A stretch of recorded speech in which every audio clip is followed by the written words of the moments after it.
It is that time.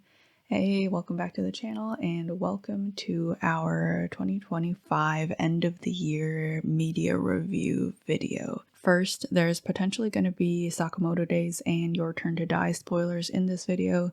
Those two are my main interests, so naturally references to whatever happens in those series worm their way into my vocabulary. However, for the rest of the series in this video, I'm gonna try to avoid spoilers the best I can, and I'll give you like a spoiler warning if I get into specifics. Secondly, these are my opinions. Usually, people are pretty good about this, but I've noticed when I talk about certain topics, specifically shonen manga, sometimes people get a little bit heated about it, and it's totally okay to disagree with me, but just don't be an asshole because there's no such thing as an objective opinion about a series. Any kind of idea you have is going to be impacted by your own personal experiences and your own personal biases, and that doesn't invalidate the opinions of other people. Okay, that being said, let's get into it. So this year we read a total of approximately 100 manga. My list might be a little bit off because I wasn't keeping like perfect track of everything I read. I'll try to do a little better with that next year. I started using like an Excel spreadsheet this year, whereas before I just put it on the notes app of my phone. So it'll be a little bit more accurate next year. And those 100 are not counting dropped series. We dropped a total of 28 series. Usually I have a lot less, but this year in 2025, I did 3 reading challenges, and 2 of those reading challenges were complete magazine reads. So that means I read every single title in a particular given magazine. So I did that for Shonen Jump and also Weekly Shonen Magazine. And that means I didn't cherry pick the series I know I'm going to enjoy out of the magazines. And that inevitably means that there's some things that I just do not generally enjoy as a concept, like a lot of fan service stuff does nothing for me, so those are in the drop tier. And then there was one unrated series, a series that I'm currently reading, but I don't feel like I've seen enough of it to give a rating, and that is currently GONRON EGG in Shonen Jump. But for some reason, GONRON EGG, it's just so difficult for me to get a grasp on the series. It's very bizarre, and I wish the mangaka would kind of solidify their artwork so I can focus on the other aspects of the series without continually getting distracted by the inconsistency in the art. It's not like an art skill issue. It's like a refinement issue. I definitely think the reason that their art looks the way it is because it's being pumped out weekly for a weekly magazine, which is understandably brutal, and they probably don't have many assistants. But yeah, it's just, it's kind of rough. The art being so kind of janky and unfinished, not in anatomy, but just in general, like how finished each page looks and the line work looks. It gives people an excuse to hate on the series without kind of giving it a chance, and I do really want to give it a chance for the plot because I think there's a lot of potential. The monster designs in the series are very interesting, and it's kind of a darker fantasy setting, which, you know, I'm all for series taking themselves seriously, even if they're shonen series. I don't know. I also haven't seen enough of the writing of the series to see if they can handle those darker topics they're bringing up, and only time really can tell, so I think we can give it a little more time to show what it's got. And then we had 2 one-star series in this year, which is pretty bad. The goal for any given year is to have 0 one-star series. 1 star on my rating scale, I use a scale of 1 to 5. It means the series, I believe, is genuinely harmful in some way, which is, I think I've rated less than 5 series 1 star over the course of like the decade I've been using this rating scale. So this is some pretty bad stuff. First, we got 4 Nights of the Apocalypse, which is the 7 Deadly Sins manga's sequel series. Not only does this series contain highly problematic depictions of fan service and normalizations of grooming, but it also contains explicit on-screen homophobic propaganda, which is crazy. Like, please pick a struggle, right? Pick a struggle. The fact that this is in a shonen magazine and shonen magazines are targeted toward an audience of kids just makes it so deeply sinister. The original series, Seven Deadly Sins, has so many issues regarding the depictions of problematic relationships and how it normalizes those kinds of things. I originally read the original Seven Deadly Sins manga to completion when I was younger, and I mean, liked would be a strong word, but I did find some aspects of the series enjoyable. And you know, when you're a kid, you think you know everything. You think you're on top of the world. And I did not catch any of the problematic aspects. Like, it just did not register at all whatsoever. It's just so sinister. And I really hate the fact that this series has such good line work, and very clearly the artist is very talented with his skill as an artist, and then goes on to use his skills to depict and normalize these kinds of things. It's just so unfortunate. And then the second one I rated 1 star was Rent-A-Girlfriend, which I do not think I have to explain at all. This series somehow, and this is impressive, somehow makes a harem manga unsexy. There is not any possible enjoyment I could see a normal person getting out of this series at all.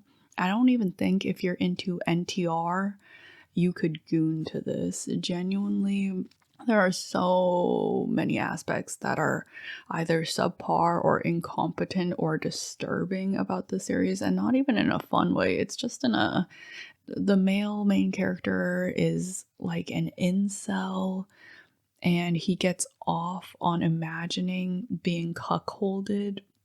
And the series is 400 chapters, and the relationship between the male and female characters that you're supposed to be, I guess, rooting for, but not really, because no one can root for this, has not gone anywhere in 400 chapters. Like, they're not dating, they're not even together.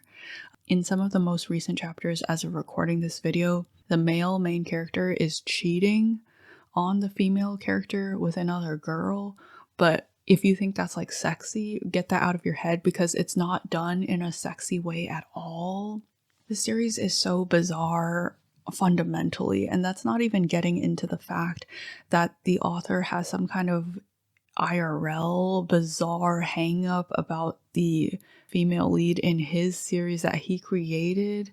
And it's not even getting into the fact that he does bizarre stuff like take pictures of real life scenery and then draw his fictional female lead into those pictures and then post them on Twitter, captioning them like she's a real person and she's really his girlfriend.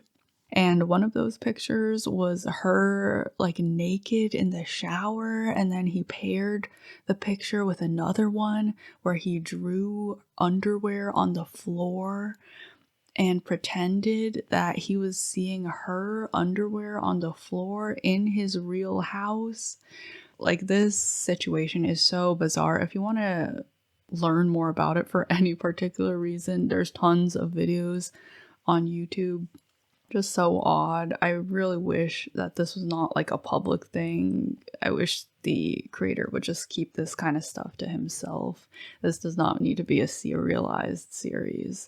Getting into the 2-star category, there were 7 series I rated 2 stars this year, and the majority of them are those one-shot BL titles that Tokyopop licenses under their Love line. The app I use to read some manga through my library is called Hoopla, and for some reason my library has a lot of Tokyopop, old and new Tokyopop titles on there, so it's very easy for me to access them and kind of read them like popcorn sometimes. They're kind of fan servicey titles. They're very hit or miss. Sometimes you find some gems in there, sometimes they're not that good. And if you read kind of fan servicey stuff, you know when fan service is drawn poorly, it's some of the most skin crawling stuff in the world. It's some of the worst kind of stuff in the world to look at. And then AHIRU no SORA is only in here because it's inaccessible really to Western readers. And I also was not impressed with what I did read. If there were official translations or scanlations, it would probably be like a 3-star, but because it wasn't good and it was difficult to access, I just put it in 2 stars. 2 stars on my rating system means it's not worth your time. There's better basketball series out there. And then the next one in the 2-star category, I think this is the only one that's going to be controversial. I put GOGO Loser Ranger as 2 stars. I know this is a series that actually has some number of fans, but to me, I did not find anything really enjoyable about this series at all. Like, I'm not sure if it's supposed to be a gag comedy, but I did not find it funny. And then it was also not good or serious enough to be a standard battle shonen. Like, the art's not good enough for that. So there wasn't anything really in this series for me. And then I think the writing was also kind of disjointed and very bizarre. Getting into the 3-star category, I had a total of 17 3-star reads this year. The first one is Boyfriend Sometimes Girlfriend. This is also from the Love Love line. I read 2 volumes of the series, which is catching up to the English release. It's a pretty interesting concept. Of course, there is like a slight gooner undertone to this series because it is from the Love Love line. But the concept is this guy likes a girl in high school and he asks her out and she reciprocates his feelings. But the problem is her family has a strange curse where if she kisses a guy, they turn into a girl. It's an interesting concept, and I think in a non-fan service series, this could be explored in kind of like a body horror way, because that sounds incredibly fascinating, and there's a lot of layers to kind of all the implications of that, like losing a part of your identity in order to be with someone else. But because this is a fan service series, it's kind of just played for like, oh, this is a cute thing. And it's actually kind of heartwarming because the main 2 characters have a very wholesome relationship and they communicate with each other. And it's kind of seen in like a, I love you so much that this is not even a problem way.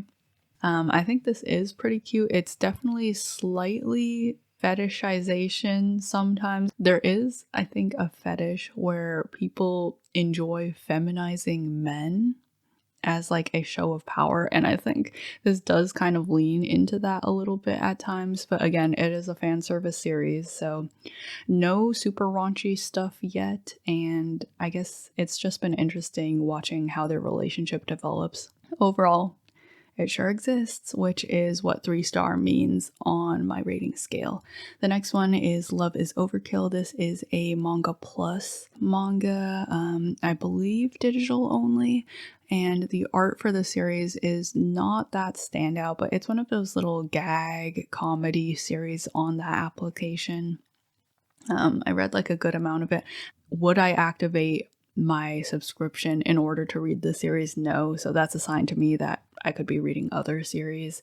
It's okay though. It's about a girl that's kind of an undertaker, and she falls in love with this serial killer who gets sentenced to execution. And after he dies, she brings his corpse back to her pad and revives him, and she's kind of yandere. So the entire series is just like silly gags about her chasing him and him not really reciprocating her feelings, that kind of stuff. The next one was Comic Party Wonder Love. I believe this is also a Love Love line title. This is a 2-shot yaoi, and it was pretty explicit. This one was fine, not problematic at all, the relationship. It was just okay. It's about a manga artist, and I don't remember who his love interest was. Maybe another manga artist or maybe someone else. Regardless, it was kind of cute. It has like the shy character trope, and then the other guy's like a little more outgoing and kind of takes care of him. Another one shot, this one's called BL Fans Love My Brother. I think this was also fan service, but I don't believe it was explicitly explicit. Just kind of the premise was this girl has a brother who's a shut-in, and also he writes yaoi or doujins or something, and he's really attractive. So I guess BL fans love her brother title drop. The next one was No Vampire, No Happy Ending. This was a 2-shot fan service gag comedy series about this girl that one day discovers an androgynous vampire looking twink guy and falls in love with him. I don't remember a lot about the series. I just remember it was very middle of the road. The next one was Kaiju no Buki Shokunin. Sorry if I pronounced that wrong. This is a one-shot manga from the creator of GONRON EGG. So after I read GONRON EGG and made that video talking about the new series in Shonen Jump, I wanted to kind of go look back on the kind of stuff he's worked on before and predict a little bit of the future of GONRON EGG, and this is the one shot that's been partially scanlated. He does have another one that the art for that one looks a little bit better because it's a more recent one. This one's an older one, but just from the get-go, it's pretty interesting. You can tell that this artist can draw. Like, he can draw, which makes me very deeply confused why the art in GONRON EGG is so questionable at times.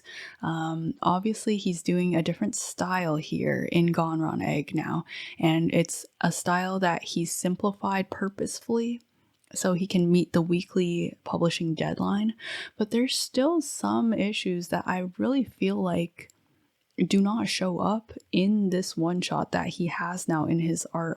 I haven't quite gotten a grip on his writing yet, even from looking through this, but it was an interesting time capsule of some of the art that he is capable of doing and doing well. And I'd like to see more potentially of his past works. Hopefully someone scanlates the more recent one shot. The next one in the 3-star category is volume 2 of Sweetness and Lightning. This is a pretty cute slice of life series where a single dad cooks food for his daughter and also a high school girl in his class. The base concept is sweet, but there are some aspects of the series that I did not enjoy, and therefore I did drop it at volume 2. The next one was Welcome to Ghost Mansion. This is a horror comedy about a mansion owner that deals with the spirits of ghosts that come to plague the town. In theory, this should be everything that I look for in a horror manga, but for some reason in practice, this series just did not have the sauce to hook me and make me want to read more of it. It definitely felt very mid. The ghosts in the series were nicely drawn. I did find them scary at times, but just for some reason the protagonist doesn't really have a personality, so it wasn't very conducive to obsession. The next one was Scars. I'm not sure if this technically counts as a manga because the author is not Japanese, but very clearly it's inspired by manga and trying to be manga, so I'll just put it on here. This one was not that good. It's kind of like bargain bin Oyasami Pun Pun without any of the build-up.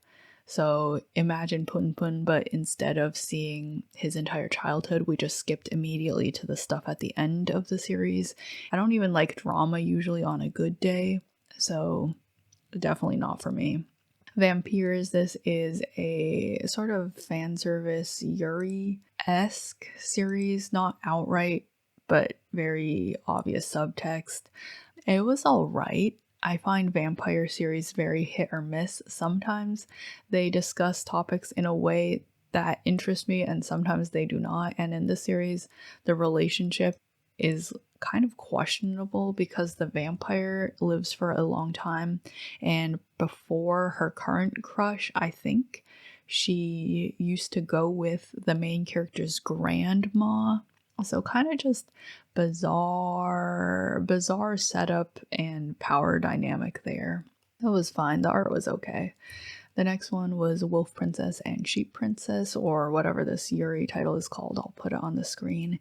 This was fine. I'm not usually a Yuri fan. I like sapphic relationships, but I don't enjoy seeing them fetishized, and this was very fan servicey. There were good parts about it, but just not really for me. The next one was Grand Familia. This is a mafia power fantasy series. I did like the art, which was pretty solid, and mafia stuff in New York City. How can you go wrong with that? It's so difficult to go wrong with mafia stuff. This definitely felt pretty self-indulgent for its target audience. Personally, I didn't get too much out of it, but if for some reason the second volume fell into my lap, I wouldn't mind reading another volume of it. The next one was Reincarnated in a Mafia Dating Sim. This is an isekai romance series, which was so completely fine, just fine, middle of the road, that I don't remember anything that really happens in it, just that she's reincarnated, I guess, and her love interest is in the mafia. The next one is Serenade of Spring Thunder. This is pretty interesting. People were hyping this up on Twitter, so I checked it out when it went on to K-Manga. K-Manga, my biggest op, split this series for some reason into different parts on K-Manga. So each chapter of the series is several chapters in the application, just so you have to pay more to read it, which is crazy. And also, this is just okay. The idea is that this guy is kind of a honeypot, so he goes in, tries to seduce people so he can get what he wants, and he goes in to try to seduce this girl who's, I guess, a priestess or a god vessel of some kind, but she's not seduced by him. She doesn't fall in love with him, and then he gets obsessed and he falls in love with her. Concept, peak. Execution, mediocre. And there's also some suggestive content in the series that K-Manga has censored. The next one, Anyway, I'm Falling in Love with You. This is a shoujo series, actually probably the first shoujo on this list so far. This is a high school romance set during COVID, because I believe the series was published during COVID, and the whole idea is how can you have a love story and live your high school life when the entire world is kind of abnormal. Cute concept. I do feel like it's stalling its wheels a little bit to extend its runtime abnormally, and I'm just ready to see who she ends up with. If she ends up with anyone, I'm just ready to see it. The next one is JJK Modulo. Don't bite my head off for putting it in 3 stars. I've only read 2 chapters of it so far. Although I do know what happens in like every single chapter in this series, because people are horrible at not spoiling it. For some reason, like I only go on Twitter to check for Sakamoto Days fan art, and yet for some reason, every single week without fail, I get bombarded with JJK Modulo spoilers. And it's not even spoilers on Sunday after the official chapter drops. It's the leaks. So people will randomly post leaks without tagging it, without anything. And then Twitter will show me those posts, even though I don't follow anyone who's into JJK Modulo or JJK at all. It's like some kind of disease that you cannot escape the leak spoilers for JJK or anything related to it. I have a very complicated relationship with JJK. I think Gege Akutami is the devil incarnate. Once again, he's not drawing the series, which is good because I love the artwork. The artist for the series is so talented, but he's writing it, which means I knew they introduced like an adorable, cute little girl and a cute little boy in the first chapter of the series. And they were like, here's your adorable, naive, doe-eyed protagonists. And immediately I was like, they are not going to be happy for very much longer. And of course, JJK, Gege, yeah. It's going how it's going. When the series ends, I will continue reading it, and it will be most likely bumped up to 4-star, if not 5-star territory, guaranteed. But for the first 2 chapters, I just put it in the 3-star category. And last series in the 3-star category is Blue Wolves of MIBU. This is a historical action series. I think it has a lot of potential, but I've only read 1 volume so far because it's not available on K-Manga for whatever reason. And that 1 volume was just okay. The art is a little bit sketchy, but I do think it can improve in the future. And the writing was a little bit tell, don't show. It was very clearly trying to push some messages toward the audience, and instead of depicting that in a natural way, they just had someone say it, which definitely felt very, this is the lesson you should be taking away from this series. Do you understand? Are you catching it? Are you clocking it? Are you clocking that I'm standing on business right now? Kind of thing. But it's fine. I think this does have potential, and historical action series are always pretty fun, so I definitely give this a read if I can find more volumes of it. All right, getting into 4 stars. We're now into, this is pretty darn good territory. And the total this year of 4-star reads we had was 40. So 4 stars. And the general consensus for this rating is just, if you enjoy this kind of stuff, you will enjoy it. But that doesn't mean it's like a general recommendation for everyone. The first one in this category is ICHI the Witch. Some people might find this controversial. I'm just going to say it. This series does have the potential to move to 5-star category. So there's 2 people working on this series, the artist, who was originally the Act Age artist, and then the author, who is the author and artist of IRUMA-KUN. And that is one of my favorite series. So I highly trust him and his writing ability, and I know what he's capable of, and I know that we have not yet hit the peak of what ICHI can show us. Once we see like a couple more arcs and we get a couple more payoffs to the story, this will probably move up to 5-star category, but fantastic so far.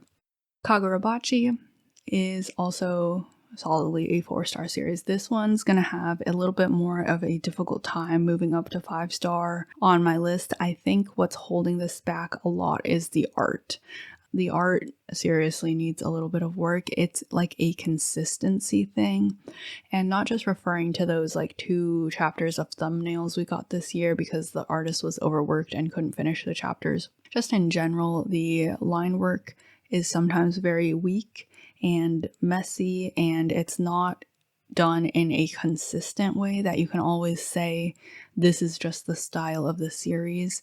The anatomy is sometimes a little bit questionable, though when the artist does lock in, he does lock in. We are in a very fascinating arc of the story right now, and there are some characters and their relationships that are some really fascinating stuff all around. I caught up to this series this year and bumped it from a 3-star to a 4-star after the arc with Samura, because the writing definitely improved and it started discussing some more stuff that I care about more personally. Chihiro's revenge story is very basic shonen type stuff, but then when it starts getting into more of the complications of that and how other characters are affected by the events of the past, that's where I really lock into KAGURABACHI. And I think the series has a ton of potential. I just hope that the art can kind of become more consistent. The next one is Idolatry. This is another fun find I found in my Weekly Shonen Magazine read, but this is an interesting series following a sort of yandere girl as she enters herself into an idol survival show just for the fact that she wants to cheer on and also sabotage her favorite idol because she's like a super obsessive fan of that idol. Fascinating concept. The art's really good, and I love the slight horror aspects of this, and the fact that the protagonist is not exactly a perfect person. Just so fascinating, and I'd love to see this translated officially into English because I think a lot of people will really enjoy this series. Also caught up to Spy Family this year, reading a total of 8 volumes to catch up to present. Spy Family is Spy Family, what can I say? I don't see the series ever rising above 4 stars for me, but this is a solid 4-star series. Even though it's a mainly cutesy comedic slice of life series, the backdrop of like World War II is low-key kind of, the contrast is very interesting, and the series does have some amount of balls to say its anti-war messaging pretty directly without beating around the bush, and not a lot of series that take themselves more seriously have the courage to do that, so I honestly commend this quite a bit. Great message, and it's delivered like pretty unflinchingly. There's definitely a little bit of whiplash when it goes from cutesy Anya in the park playing with a dog scenes, and then we're talking about like war crimes. That's kind of crazy, but overall I think the series does have a lot of merit, and I look forward to seeing where the plot goes, even though the plot is not the main focus and it has not gone anywhere. If you start seeing images where people are like, wow, they're finally confronting each other's secrets, this is a giant revelation, that's clickbait. They are not confronting anything. No one's figured anything out. That is far from the main focus of the series. Nothing is happening. Trust me, don't get clickbaited. Nothing's happening. The next one is the Kagari monster family. While I was editing the video, it wasn't even after I was editing the video. While I was editing, it was announced that the series is getting axed. That's crazy, because this is easily one of the best series in the weekly shonen magazine. By far, like no question, easily one of the best. And it's kind of interesting. I'll have to read the entire thing all over again after it completes so I can kind of get like a overall picture of it, but I really saw it setting up for a ton of different plots, even some romance plot lines, and I guess none of those things are going anywhere anymore because it was announced to be ending within 3 chapters. But this was kind of cute. It's giving Kami-sama Kiss X Fruits Basket. So it follows this girl that doesn't have a job, so she stumbles into this temple and they hire her as a maid because the family is like a family of yokai slash monster type spirits, and they have like a whole bunch of their own little issues, and I guess originally the idea of the plot would be she helps them with their issues, and now it's just like you get a little sample taste of what could have been. Moving on to Toilet Bound HANAKO-KUN. This one, if you hear me sighing, this series, I have a lot of thoughts about it, but I feel like I can't really say them before the series is complete because who knows, maybe things will end up changing or going somewhere. I read 11 volumes of this series and caught up to it this year. Toilet Bound Hanako originally was a series that was trending a ton during the pandemic, so think 2019 kind of era, and I definitely got into it at that time. And I think a lot of people have a misconception about the series due to how cutesy the art is, that it's a super wholesome, cutesy romance series. This is not that. This is like a fantasy, dark fantasy drama series. And I personally do not find those types of series enjoyable. What gets me the most right now is I feel like the plot is going nowhere and the author is just thinking of more ways to inflict harm upon these characters and force you to sit through it. The most recent arc we're in is a time travel arc, and legitimately the author, I can see like his little wheels spinning in his head. The only reason this is happening is so he can make one of the good guys a bad guy for an arc. It's so brutal because it's not like a lighthearted kind of thing. It's like a genuinely devastating depiction of one of the characters who is already a very tragic character. I do not like seeing characters that look like children or children getting hurt in series, and that is because I'm a wimp, okay? I am a big softie. I do not want to see child characters getting emotionally or physically harmed. And this series is just like seeing that happen again and again and again and again, and the author is like really cheeky about it too because they know exactly what they're doing. I'm not sure if this is a shoujo series, but I wouldn't be surprised because when shonen series try to pull this kind of stuff, they just like beat up the protagonist physically. But when shoujo series pull this kind of stuff, they're like evil and devious about it. Because tell me why one of the color pages for a chapter looks like this, and then it was sandwiched between content of like absolutely horrific stuff. There's like a tongue-in-cheek way that the creator for the series is delivering devastating content, and it's not enjoyable to me because I don't like seeing these characters get hurt. Is that crazy to say? Anyways, Toilet Bound Hanako-kun, I just feel like the plot really needs to start getting moving because it is really starting to feel like they're just doing stuff to get reactions out of the audience at this point. Next series we read was My Love Mix-Up. This was pretty cute. We finished it this year. I think we read the entire thing this year, actually. This is a shoujo kind of love triangle, but not love triangle series. There's a mix-up about who likes who in the series, and how it ends up is actually pretty interesting because this straight up depicts a canonical on-screen focus of the series LGBT couple. I think that's kind of rare to see, and it's rom-com, heavy on the comedy, so it definitely doesn't take itself super seriously, but in a way that's kind of nice because it's just treating the couple as any other couple in a comedic high school rom-com series. I don't know. I kind of like this. The only reason it's in 4 stars and not 5 is I definitely think the art is very weak for the series. It just feels like the artist kind of half-assed it. Some of the cover pages are even looking like first sketches.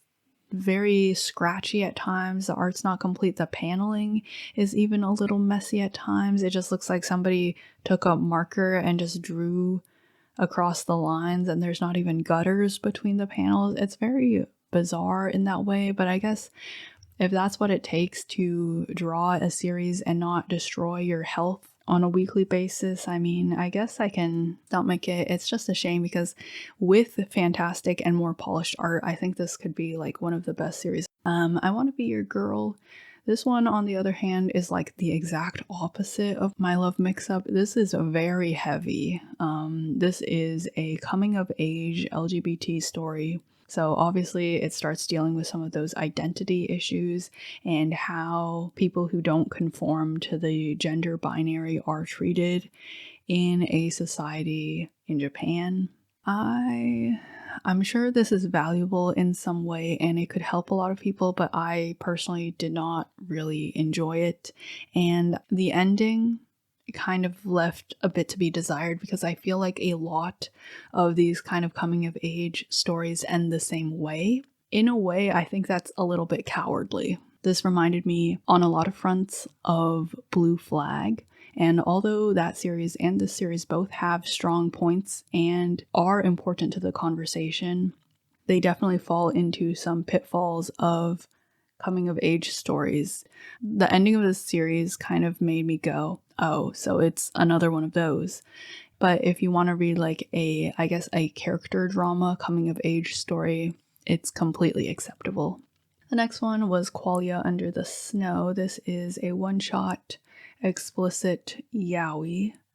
It was okay. I don't remember too much about it. The next one was The Troublesome Guest at Sotomura Detective Agency. This is also a one-shot explicit BL story, but I think I like this one slightly more because it was old man yaoi. And for some reason, I just have a soft spot for old man yaoi, like these super grizzled, weary, jaded characters finding love again in the world, even though they're overworked and kind of depressed. Like, that's really cute. I want the best for them. It wasn't that bad. The next one was also an explicit one-shot BL. This is Ghoul Work Kurose. This one was about a guy who can see ghosts, and then another guy who, I don't remember if he was a ghost. I think he just knows that he can see ghosts. But this was kind of wholesome. It wasn't that problematic, and the art was pretty good. The next one I read was Kasane. So this is a 14-volume drama series following a girl who, I guess they say she has an ugly face, and she receives a magical lipstick from her mother, who was a famous actor, where when she puts on the lipstick, if she kisses someone, she can steal their face. So because she doesn't have like the visuals that agencies are looking for an actor, she goes out and steals someone else's face so she can do what she loves, which is going on stage and acting. Interesting series, lots of drama, lots of like chaos and plot twists and stuff. I did like what the author accomplished in the end, and I do understand what they accomplished in that in the series the main character acts out a lot of dramas by Shakespeare and other famous creators. So her passion in life is acting in these dramas, these tragedies, these meaningful dramatic stories. Through the manga, the creator makes her life into one of those famous tragedies. It's like it feels very grand, it feels very dramatic, it feels very haunting. I see what they accomplished, and I think that is very impressive. However, I did not like the implication at the end, and I just really wish we could have cut out like at least one or two of those panels. It felt a little unnecessary, and I did not really enjoy it. So overall 4 stars, but this was very interesting. If you love drama, I think you could still enjoy it. The next one was My Beloved Supper. This is a one-shot following a immortal vampire who does not age, and it just follows him eating human food. He's not able to eat human food unless he has previously partaken of blood, which is very fascinating. And I think this concept explores some of the potential repercussions of immortality really well. And there's also kind of like a cute, wholesome side of it. It's definitely a slice of life, wholesome, fan servicey slightly in that the main character is very handsome, not fan servicey in like a trashy way. It's not the most happy read in the world, but I think it's very fascinating. And if you like Bishonen characters and you like vampire stories, this is like a solid, inoffensive one-shot. It's only 1 volume. It's not that big of a commitment. The next one is Shikido. This is also pretty interesting. This is a one-shot by the creator of GACHIAKUTA. We'll see that later in this video, but this is one of their previous works, and it was actually pretty good. One, their art is always peak. There's a lot of female rage in this story, and I think it's explored in a very fascinating way, and in a way that only a woman in the manga industry could depict. Yeah, I think it's good and definitely worth a read if you like GACHIAKUTA. I could see some of the threads from this story being incorporated back into the main series, especially with the reintroduction of one of the characters in GACHIAKUTA. The story is very Zoro and Kuina from One Piece, if you partake of that particular poison. The next one is To Strip the Flesh. This is a manga short story anthology one-shot. So it's 1 volume and it contains a bunch of manga short stories. The titular short story is a pretty blatant representation of the trans experience and transitioning, which is rare. Like, you very rarely see that, especially in published media. It's pretty... it's a little graphic, I won't lie, but I think it's done unflinchingly and very sincerely. And there's a little bit of hopium there too, which I did enjoy. The other short stories were actually pretty good as well. There was one that kind of reminded me of some of the books I used to read as a kid, and Night of the Museum, which follows a little statue that comes alive at night. The next one is To Your Eternity. I both started and dropped the series this year, but I have read enough to rate it. First volume of the series, easy 5 out of 5. I think you should read the first volume of the series. and you can just read it as a one-shot. This series is very long, and after reading a couple more volumes, I kind of realized I did not like the direction it was going. I'm not a fan of torture porn or seeing characters suffering for all of eternity for no exact reason. I saw like a thumbnail because I believe another season of the anime for this series come out, and there was dismemberment of a child in the thumbnail of the new To Your Eternity episode, and I just went, how did we get here, guys? Like, how did we go from a heart-wrenching story in the snow to like dismembering a child who looks possessed? I don't know. It's just, I don't need to read any more of it, to be honest. Another one that did not have a Japanese creator, this one is Alter Ego, and it's a sapphic manga following the story of a girl who has a crush on her friend, but her friend doesn't like her back, and then she eventually gets with a different girl who also likes her friend. It sounds complicated, but really it's kind of like a pretty wholesome sapphic story of these kind of characters just growing into themselves, checking some of their like personal issues and forming a strong relationship. I do believe there's a sequel to this volume, but I have not yet read it. The next one is On and Off Work-Life Imbalance. This is one of those series that strive to break gender expectations. I believe it used to be a Twitter manga, which does tell you something about it. It means that the chapters are kind of short and not exactly a long linear story.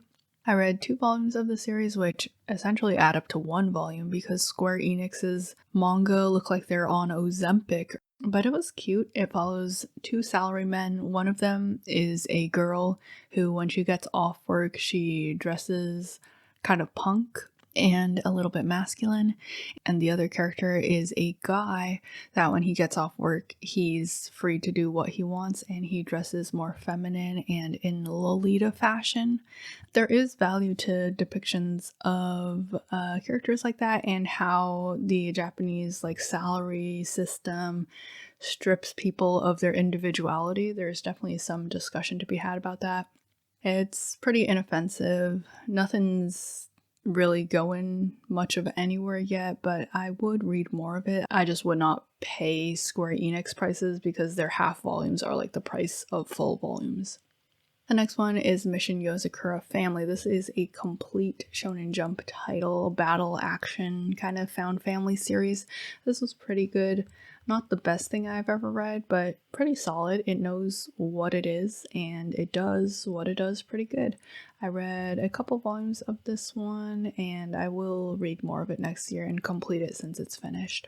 The next title is Angels in Love Are Sinful. This is a shoujo romance story featuring a girl and the guy that falls in love with her, who is an avatar of, I believe, envy. He's one of the 7 deadly sins. He's very bishonen and he's very possessive. It was kind of cute. Only read a couple chapters of it, but it was sweet. Apothecary Diaries. I've read 3 volumes of it this year, up to volume 12, which is the volume where Mao Mao grabs the amphibian. It's pretty good. I do think I do enjoy the anime a little bit more, but it was solid regardless. And I did like the way the artist depicted those particular panels. Like Jinshi's expression was top notch. Captain Momo's Secret Base is the first volume in a series, I believe, by the creator of Emanon. This was good. I liked the sci-fi isolationist setting. I just wish the main character was not completely naked for the entire time because it kind of took me out of the immersion. It does not make any sense that she would be naked the entire time, because what if an emergency happened on the spaceship, right? Or am I just thinking too much about it? The next one was Dinosaur Sanctuary. Read 1 volume this year. This is pretty solid. It's dinosaurs. If you like Jurassic Park, it's slightly less dramatic than that, but it's dinosaurs taking care of dinosaurs. Can't go wrong with that. Next one is Ladies on Top. I read one volume of this year. In theory, this should be 100% up my alley. Unfortunately, the execution is just okay. I will read more of it. Maybe it gets better later. The next volume was Arabana. This is another slightly poon adjacent manga following this girl who turns herself in for killing her friend. And then it's kind of a backwards mystery where we start at the end of the story and she's telling her story of what happened. There are some very graphic subjects depicted and discussed in the series, so it definitely requires some content warnings. Amelia's Curious Romance is another shoujo I checked out a couple volumes of, following this girl who I believe is a writer or a mangaka, and she's never been in love before, and this guy who says he'll show her stuff so she can write or draw about it better. Very, very classic plot premise. That was it. The next one was Asaguro no Saudade. This also deserves content warnings. Yeah, I think the series begins first chapter with a bridge scene, so, you know, but it does look like it's going somewhere interesting, so I would be willing to keep reading it. There's some topics that are a little heavier in it. Canis, My Dear Hatter. This is the first volume of a BL series. This is kind of a little bit more elevated BL. There's a little bit of implications, but their relationship is actually developing and they have not immediately jumped each other's bones in like chapter 1. So that's something. I have not yet read the second volume. I'm not sure if it's out yet, but fascinating series and I probably will read more. It follows a guy who's a hatter, in which he makes like high fashion hats, and then a guy who I believe is his muse. The next series in the 4-star category is HAZAKURE MOUND. Oh, this series has been struggling on the TOC recently in Shonen Jump, and I'm so scared that it's gonna get axed, because what do you mean Jump finally found a sports series with a little bit of potential and they're like running it into the ground?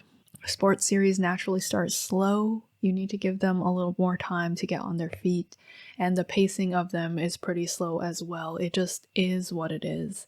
HAZAKURE MOUND, I love this series so much. It somehow makes baseball look fun, which is crazy. That's a fantastic accomplishment. Not many series can do that. It's easily the best out of the sports series that Jump has pitched this year, but yeah, the art's good, the writing's fantastic for a sports series. I really wish that Jump would stop being all over its back and just let it breathe a little bit. Just give it a little more time. It's just gonna do what it's gonna do, but it'll be good. It'll be good. Do not axe this series, please. Me and Roboco. This is a classic Jump gag comedy. It's fine. It's self-referential, nothing elevated, but it is solid for what it is. The Color of the End is a post-apocalyptic adventure story, kind of, which in theory I should have enjoyed, but it was just kind of okay. Tokyo Alien Bros is a gag comedy series following these two aliens as they try to fit into contemporary Japanese life. This is very reminiscent of Saint Young Men to me. If I got a nickel for every time I was randomly jump scared by a pee drinking scene in a manga, I would have 2 nickels, which isn't a lot, but it's weird that it happened twice. Just very strange. Interesting idea, I guess. It's just a fish out of water classic concept that has been done before 10,000 times, but the art's pretty good. Like, it is a solid entry to that class of series, so nothing too offensive about it. Watch Dogs Tokyo. I remember like nothing about this series because I read it so early in the year, but it was a cool action series and I just remembered that it was drawn pretty well, so I would read more of it if I had the chance to. The next one was Witch Watch. I read a couple chapters of this series, I think 2 volumes, for my Shonen Jump reading / sampling video. It was pretty solid. Definitely gag, comedy, romance, but hey, it was nice. The next series I read was Zack in Love. This is very reminiscent of My Beloved Supper in an interesting way. It's about an immortal vampire that doesn't age, and then he comes back decades later to woo the human girl that he fell in love with, and the girl has aged, so now she's like an old lady. I enjoyed the first volume of this series all the way up to the end. I did not like the plot twist in the last chapter. I think it was very unnecessary and not what I really wanted from a romance story with a vampire. Would I read another volume? Potentially, but only if someone convinces me that they land the ending and they don't fumble it. The next volume I read was Obey Me. This is the first volume in the manga adaptation of the Otome visual novel Obey Me, which I have like an interesting relationship with because I used to play it not for the guys but for the main character MC, who is a sheep character, and I kind of adopted her as my original character now, so I got this so I could see her in her cute sheep form because it's pretty interesting. They, instead of drawing the standard self-insert female main character of the harem, they drew a mascot to represent her, and she's represented as a sheep, like a cute fluffy woolly sheep in this series, which is top-notch. I loved the gag that she tastes delicious and everyone imagines trying to eat her. The second comedic gag in this volume I didn't like as much. Why did they keep showing us Mamon's behind? I read like a couple chapters of the story of the game and I did not remember that being a gag. Like, why is he completely nude for no reason like several times in the series? And they didn't really put gags for any of the other guys as much as that one from Mamon. He has other jokes, guys. We don't have to keep stripping him. But also this volume ended with the classic scene of MC meeting Belphegor. And that's like one of the most peak scenes of the entire game, so I would read another volume of this series, mostly for MC, but also just to see how they kind of adapt the story and what happens, because the actual story of the game it's a little messy. It's not perfect. And next, Gokurakugai. This series and me have like we have a little bit of beef. I don't know what is going on with this series. The art is so good, but the writing is deeply questionable, and not like in a explicit this is bad way, just in a this is not as good as it should be for the level of the art. The art looks criminally amazing. It's gorgeous, so detailed, so beautiful, and I love the design of the female main character so much. She's deeply attractive. But then we get into like what's being depicted using that art. So this year I read one volume and caught up completely to what's on the Jump app. So I read volume 5, we're completely caught up. Why in volume 5 did they suddenly decide to depict such graphic on-screen violence toward the self? It is explicitly on-screen depicted, like happening in real life. There's blood spraying everywhere on the page for no reason. I don't know. It makes me feel not that great because these are some serious topics and there's a way to depict serious topics without censoring them that treats them with the level of respect that they deserve. And it kind of feels like at this point, because this is not the first time it's happened, it kind of feels like they're just tossing it in there for shock value because there's no further exploration of the topic after it's depicted in this way.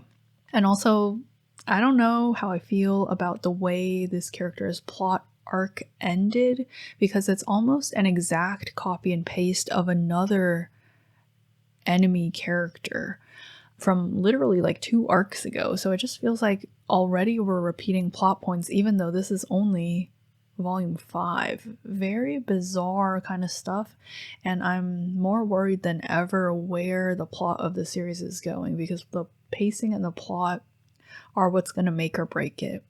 You can draw all the gorgeous, handsome characters you want, and the art can be as good as it is, but if the story is like a hot mess, it's going to be very difficult to read. Again, graphic content warnings for this volume for literally no reason. And also, this is not the author's fault, but they named the bad guys in the series MAGAs, Magas, which is just such an unfortunate coincidence. The next one in the 4-star category is Heart Gear. So this is a post-apocalyptic battle series, battle action series, and I loved the series. I love post-apocalyptic stuff. I love seeing giant robots fighting each other. The one caveat is I do not understand why there's so much fan service in this series. It is deeply distracting. The main story has like a really somber and serious tone, and then there's just random fan service for no reason, and it's not ignorable fan service. Like, it's in the middle of one of the biggest battles in the series to date. Like, the author just constantly flashes this one character's behind, even though we're supposed to be taking them seriously, and it's not in a way that's natural. Let me just explain how my jaw just dropped, because what was this? So at one point in the series, they get into this Colosseum that's kind of like the Roman Colosseum, and they have to fight their way out or die. The female character who the male main character has to protect, because she's the last human alive on the planet, she gets captured by the enemy and like hooked to this torture machine. And then the guy main character has to fight another lady robot in the arena, and if he loses, like, he could lose everything. So they're fighting, and the female robot takes off her cloak to reveal like double H cups. Again, they're robots. She has like double H cups, even though she was designed to be a battle robot. And then he punches her and his fist hits her breast. And it's like this super dramatic fight spread of just his hand going into her chest and like the jiggle physics about it. It's like a whole spread. Again, this is a super serious battle. His ward is being tortured in another room, and they have to pause for this fan service moment. And then after the fight, the female combatant goes, "Thank goodness I was built with shock absorption padding, otherwise he'd punch through my wiring." Like, hello. I don't know. Things like that just take me out, because you know, there's no other reason that she's so stacked in the rack apart from the fact that the author wanted to draw fan service. Let's not start making up excuses now that she has shock absorption padding. There's also fan service of the human girl character who is underage in this series, which is unfortunate. The next one is My Noons and Midnights Are For You. This is probably the most explicit BL one-shot. Actually, it's not a one-shot. I think it's a series. This is probably the most explicit BL series on this list. So be warned, highly explicit. It's basically straight erotica. It was kind of cute. I think the art is drawn very good, and I do vibe in general with the base concept of the relationship, which is one of the characters, the submissive character, is a VTuber, and it's kind of Timon's B-side-esque, where he's very happy and cheery on camera, but then he's actually really depressed in real life. And then the other character is his manager. So in order to help him exist, he like cleans up his house and takes care of him in other ways. My one thing about this, why do BL series never have any creativity with how they depict intimacy? Surely there are other ways to be intimate between two characters that can still be physically attractive, that is not repeatedly ramming the hot dog into the hot dog bun. Because by the end of it, they do it like literally every chapter, and by the end I was just like, does it not hurt? Does it not hurt every chapter? I don't know, that's I'm sorry, I know you didn't sign up for that. Well drawn. If you're looking for some goon material, this is here for you. And a very last title in the 4-star category is Blood Blockade Battlefront. This is the current project by the creator of Trigun. Very different from Trigun. If you like Trigun because it was a battle series, I don't know if you would like this necessarily. If you like Trigun because there was some level of comedy between Vash and the girls and Wolfwood, I think you might like this. This is very similar, I would say, to Durarara, in that it's like a big city setting and it is a very quirky cast of bizarre characters in a bizarre universe. The base concept of the series is New York City was sucked into like a black hole, and then a city from the demon realm appeared in its place, and in that city a whole bunch of super weird stuff happens, and all the residents are super strange too, including like monsters and aliens and like weird demons and stuff like that. And all the characters can fight and they have powers, and it kind of goes through daily life in the city, dealing with all the chaos that is just naturally around them. I did like this series. I knew I would going in because I had watched the anime before, and I think the anime is a more accessible way to enjoy this title. But of course, then you don't get his iconic artwork, and I think the styling of the artwork, his paneling, is very, very unique to this particular creator. I think it's very him, and it's definitely worth a look at. It is a little bit dated feeling, but it's also kind of timeless in a way. It's bizarre, kind of just like Durarara is. It definitely is difficult to follow at times, I won't lie, and the humor can be a little bit dated. Overall, such a fascinating and unique title, and I definitely feel as if the author loves this type of stuff, maybe possibly even a little bit more than Trigun. It just feels like he's having such a blast doing whatever the hell he wants, and it being like fun at the end of the day. It is getting reprinted in English, and I'm gonna give you a warning. If you feel like reading this manga physically in English, go into a bookstore physically and take a look at the volume before you buy it online, because I feel like 90% of people are not going to enjoy this particular English release. A 3-in-1 omnibus, but the trim size is still the small size, so it's very difficult to read it actually. I saw it in Barnes & Nobles the other day, and I picked it up to flip through it, and I could barely like flip through the pages. It was very difficult to read. I wouldn't necessarily recommend the 3-in-1 omnis that are coming out if you want to read the series. This video is already super long, but honestly, are we surprised at this point? No.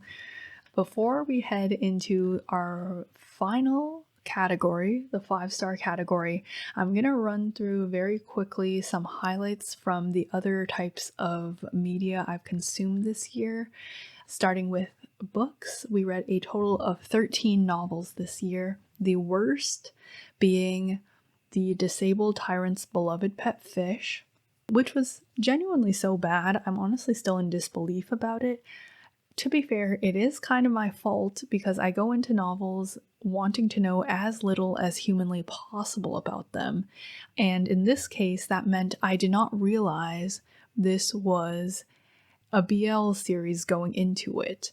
So this is one of those Donmei series, and I really thought, this is my fault, but I thought that it would be a nice, fluffy companionship series following this guy and his pet fish. I mean, there's companionship, all right, just not the kind of companionship I was hoping for. The writing for the series is not good either. It's so bad. I think at one point I took a picture of a page and it had like an emoticon printed in it. I don't remember if it was the ... 3 emoticon or the ... 0 emoticon, but it was one of those, and I cringed so hard. I cringed out of my skin.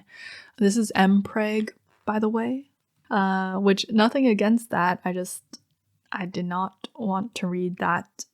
Thank you very much.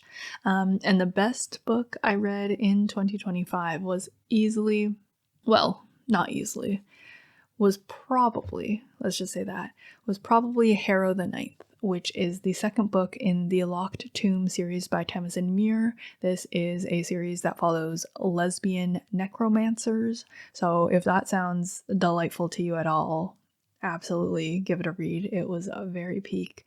The second book in the series was my favorite, and the one that I rated 5 out of 5. Obviously, you need to read the first book for the context for the second one, but I loved some of the narrative creativity the author put into the second one. It was kind of like a little game that they were playing with us, the reader, and I absolutely love that kind of stuff. I love it when authors are creative and a little cheeky. And I guess since I gave you my best fictional read, I'll give you my best nonfiction read this year, which is really rare. I very seldom read nonfiction, but this year I read The Soul of an Octopus by Cy Montgomery, and that was easily the best nonfiction I've read in a long time. It is about research into octopi, and not only was it really sad, actually, it made me feel things, but also it was very well written in a memorable yet accessible way. And I think a lot of nonfiction very easily falls into the trap of getting way too pretentious, getting to the point where it's inaccessible to the average reader that's not a scientist. But this one was very easy to read, and it was also very good. I would recommend both of those titles.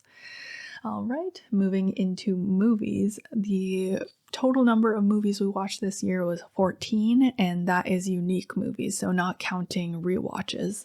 The worst movie we watched this year, it was not even a question, guys. I'm so sorry if you're into this series. The FNAF 2 movie was so bad. It was so bad, guys. It was so bad. I think it would be very difficult to argue that it was not really bad. But that doesn't change the fact that it does have cultural significance. I think this was the only movie this year that my theater was actually jam-packed for, and there was people that were dressed up for it, and there were people who were like excitedly talking about it and during it and having actual genuine reactions while watching the screening. I have so many issues with this movie from both a casual audience direction and also from the perspective of someone who knows the lore of all the games. Yeah, 1, it was not scary. 2, so many decisions were very bizarre. 3, it was highly disjointed. 4, Scott Cawthorn was listed front and center as one of the directors in the opening credits very directly. Director Scott Cawthorn. I don't know how I feel about that because it just means I know for a fact. This is like basically confirmation that he's still getting money off of the franchise, and in the past he has used his money for unfortunate campaign donations, which anything that contributes to the current horrific state of politics right now just makes me feel not great. I can tell you that. So going to see this might have supported him in some way and the decisions that he makes politically.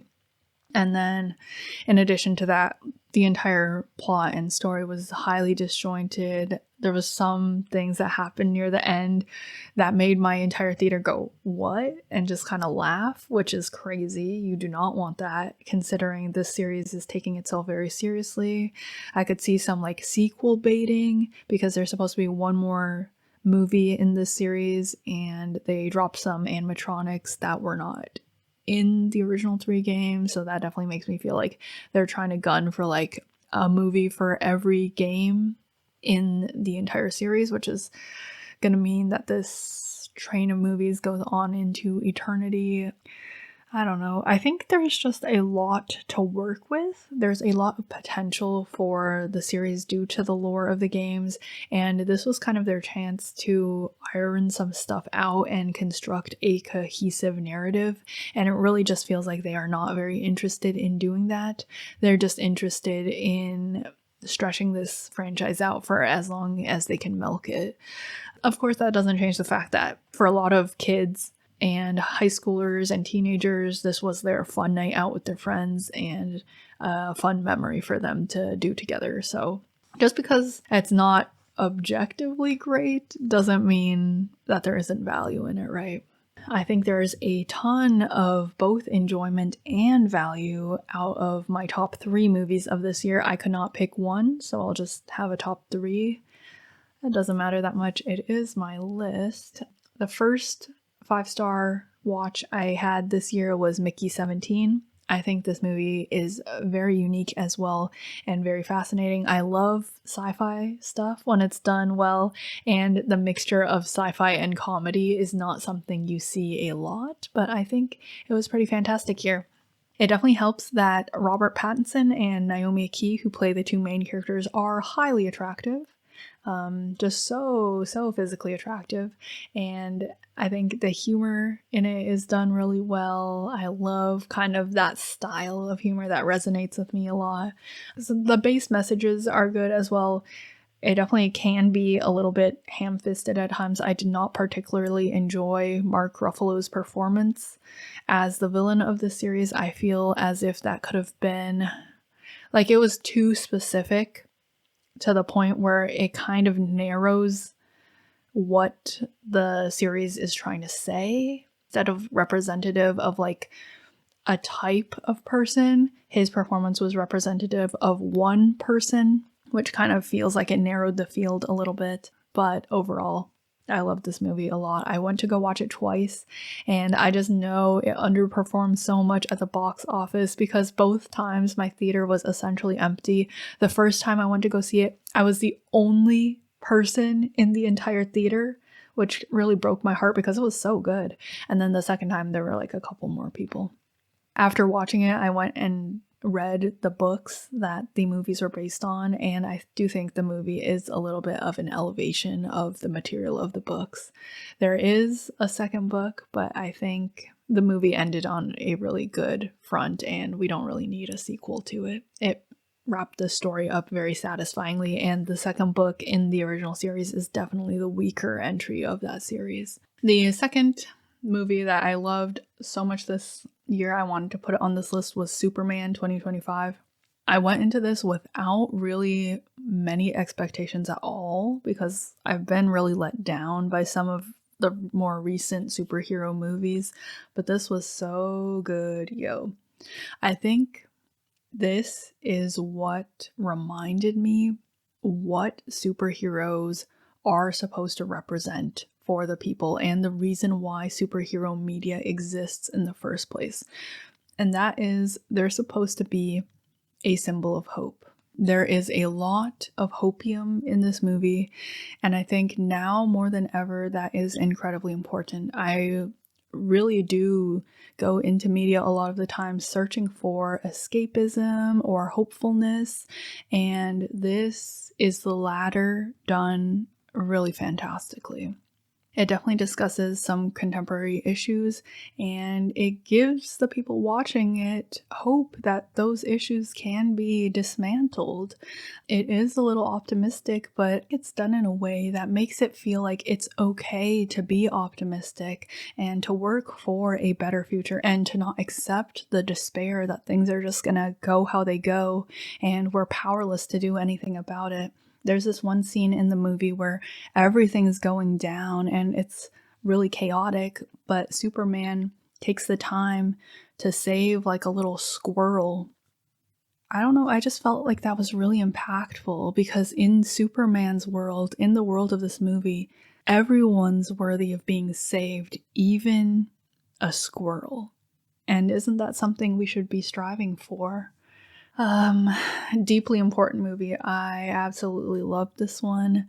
Just a lot of fun, and the main actor was very attractive as well. And then last, top movie of the year, Frankenstein 2025.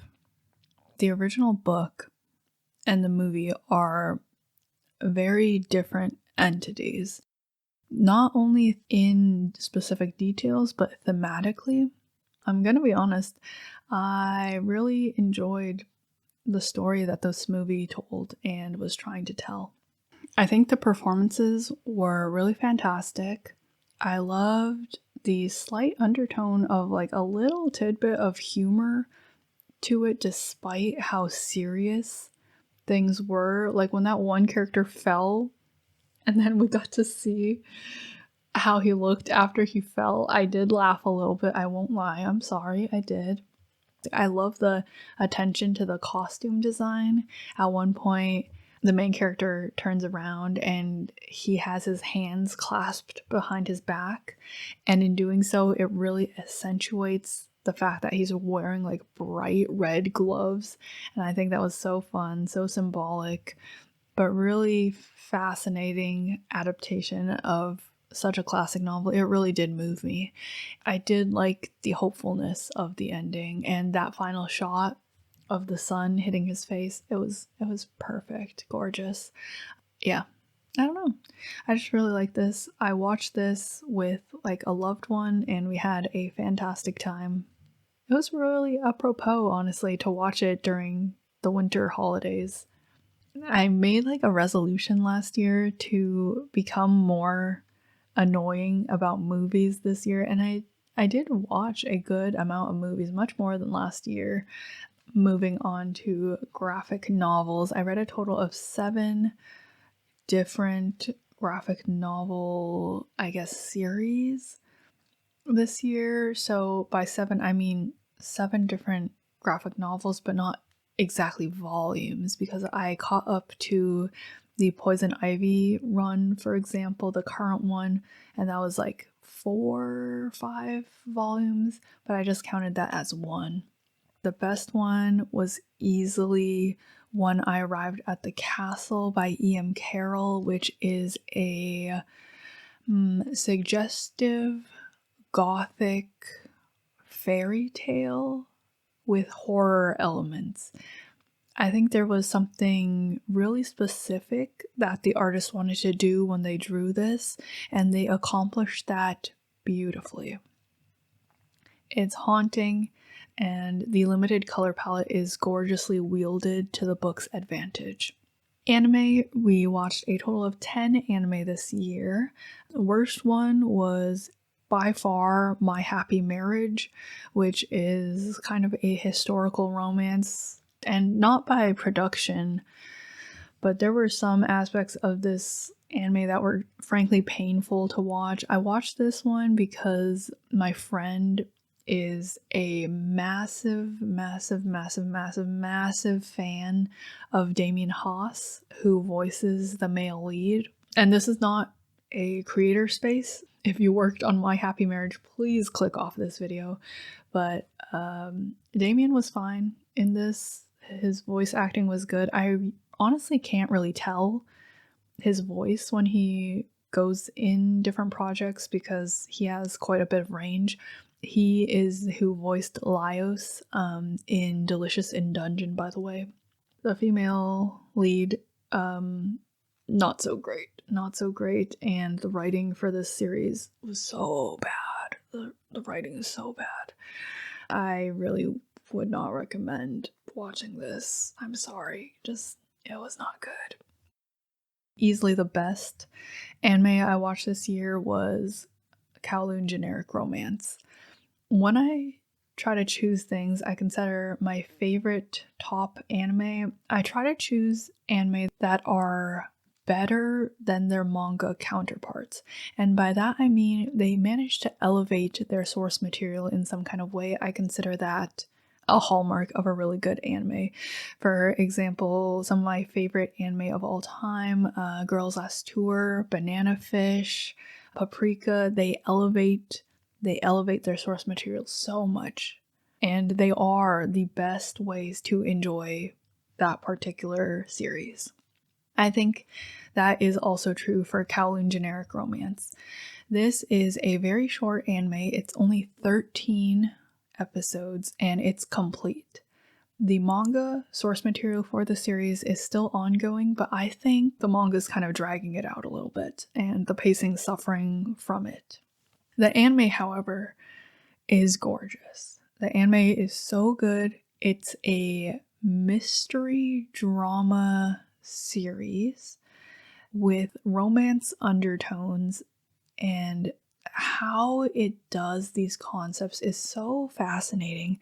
There's representation in it, and it's like kind of an exploration of so many different aspects to the point where it's overwhelming yet at the same time comforting. The grand mystery of the series is so large and expansive, and it doesn't really make that much sense at first because it's a mystery series, so it's trying to confuse you. You're completely thrown off kilter, and yet the strengths of the series are the individual interpersonal interactions that kind of ground you, so it doesn't feel like you're just tossed out in the middle of nowhere, completely stranded. The plot follows this woman who has amnesia, so she doesn't know who she is and she doesn't know why she's where she is. And you follow her as she goes to her job, she interacts with people. It follows her as she makes herself. She has the same exact face and appearance as another woman who the characters in the city used to know. And it's kind of an exploration of, can you be your own person when everyone else expects you to be someone else? And it's not done in like a edgy way. Like, it doesn't feel like someone's venting concept. It's done in such a unique and gorgeous way, and it still has depth, but it's more focused on like her relationships with the people she knows, her coworkers, this guy she has a crush on, while exploring the overall mysteries of the entire scenario and the city and why it is what it's like and how they got where they are. There's a ton of quirky characters in this series, yet they're all so deeply lovable. This is definitely not for everyone, but honestly, I would highly recommend it if you're into mystery type shows. I only have one tiny issue with the ending, but it's kind of open in a way that I can headcanon that things change in the future. So yeah, top-notch anime. I would recommend it. It's super short. It's a very low commitment. And last but not least of our little side tangent section, games. I only played one game this year. Well, 1.5 if you consider demos, which is definitely less than previous years. But the one game we played this year was so good that it was absolutely worth it. Favorite game of the year and only game of the year we played was Black Box LSS. This is a sci-fi drama, maybe sci-fi thriller. Thriller is a better word. This is a sci-fi thriller visual novel following this immortal android / human creature called 3456 and the relationships she has with the people who are obsessed with her. It's very fascinating. The series kind of follows different periods in her life, and the first game is in the future and then the second game is in the past. So it's kind of, I love the concept of an immortal person who's lived a long time, and then in the game you just get to see like a little tiny snapshot of a day in her life, a week in her life, a couple months in her life. It's so fascinating. And I think it makes complete sense that through her being who she is, being so self-assured in her own identity, she draws in naturally all these people to her who want to interact with her, who want to get to know her more. Yet, do they ever truly know the entirety of who she is? Because their lives cannot possibly share the same complexity as a person who's lived like 200 years. So fascinating. Is it fun as well that they are yandere guys and they're kind of weird and obsessed with her? Yeah, it's fun on like a fan servicey CG kind of level, but on a base level, I'm so excited for the release of the second game in this series. And I think that one is my favorite game of the series, even without being complete, even with just the demo, which I played the demo and the first game on the channel, and the demo is longer than the entirety of the first game. Whenever that comes out, it's going to be like a monster of a video series, but I'm so excited for it. Someone commented on my video of the demo that the creator said the second game wouldn't be fully released until 2027 most likely, which horrible news, because the creator of Your Turn to Die, another game I'm also interested in, recently posted that the game was also going to be delayed, that the update for his game was also going to be delayed. I guess we'll just have like a little bit of a game drought next year, but I will try to play more. I do have a couple more on my list, and there is another visual novel that's supposed to be updating later this year. The creator said December 30th. That I will most likely play on this channel. I did play the first chapter, so I guess it depends how I'm feeling. I might do the second chapter on this channel as well. That one's like a more indie one. I think it's time. We're gonna go into the 5-star tier now. These are all series that I think are pretty darn fantastic for what they are. They are not perfect, immaculate. I just think they're pretty darn amazing. We read a total of 34 5-star reads this year. I'm going to start with IRUMA-KUN because there are 3 in this category technically, because there's the main series, IRUMA-KUN, which we read 27 volumes of and caught up. The series is really good. It follows a young human boy by the name of Iruma as he makes friends in the demon world, and it follows the power of friendship, what that allows people to accomplish. It's kind of like My Hero Academia, but less focused on the battles and more focused on the friendships between the students. And then we also read in that same camp the one-shot prequel, which follows some of the teacher characters in the series back when they were kids. And then we also read Iruma Mafia AU, which is actually apparently officialized to be called Iru Mafia in English through the English release, which is so funny, but it is a Mafia alternate universe spin-off of the characters, and it is really fantastic as well. It's not drawn by the original creator, but the artist is incredibly talented, and it's slightly, ever so slightly darker than the main series, and it's so peak. It's like so peak. Definitely recommend if you're a fan of the original. The next one I read that I would rate 5 stars is Tokyo Fear's Rhapsody. This is essentially Kaiju number 8, reskinned with more heart, and I really love it. It's super funny. It follows a kaiju guy who was created to destroy humanity as he goes to Earth, and then he meets a bunch of people and he tries ice cream. And then he decides, hey, this ice cream stuff's pretty good. Maybe Earth isn't so bad. So he basically goofs around Earth, and then he fights other creatures and they explore different aspects of humanity. And it's just really funny. Honestly, it's probably one of my favorite lighthearted reads of the year, top notch. Next is AKANE BANASHI. I read the entire series up to date this year, all 18 volumes. The series is so peak. It's available on the Jump app. It's essentially sports Japanese comedy. It's a Japanese comedy series that's presented like a sports battle shonen. So it's so peak. It's so top notch. And after the time skip, the volume covers have been gorgeous as well. I would absolutely recommend this one. It's highly unique, and I think it does what it does perfectly. I have no notes. Blue Lock, read a couple volumes this year. Top-notch stuff in general. I love the series. This is probably my favorite sports series, sports quotation marks series that's currently running. It is so good. It's so enjoyable. And on top of that, it's so fun. All the characters are fantastic. Is this series really about football / soccer? I don't know, questionable, because for some reason in the latest chapter we started talking about gods. But is it such a blast every single week? Yes, absolutely. I would highly recommend this. It's just so peak. If you play soccer yourself, you're gonna have to suspend your disbelief a little bit. I can't even lie. You are gonna have to, and it might rage bait you a little bit, but other than that, so top notch.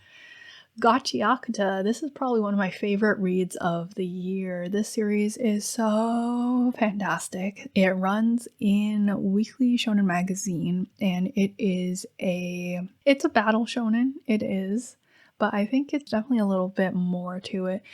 There's definitely a message of some societal commentary regarding consumerism and like waste culture, the like consumption culture that we have currently. It's definitely a little bit talking about class and found family, relationships between characters, how what characters go through can not only make them stronger but can also break them down.